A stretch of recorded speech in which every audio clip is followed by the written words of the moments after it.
In front of me is Samsung Galaxy S24 FE, and today I would like to show you how you can set up sleep time to never.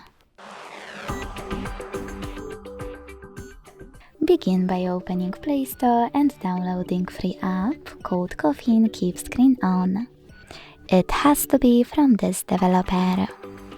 When your app is ready, launch it.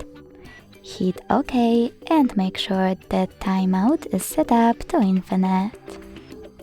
Then go into Tab menu to edit your shortcuts. In order to do that, tap on this pen at the top right corner. Select Edit under Full. And then add your Caffeine accessibility button to your currently used ones. Hit Done at the bottom right corner.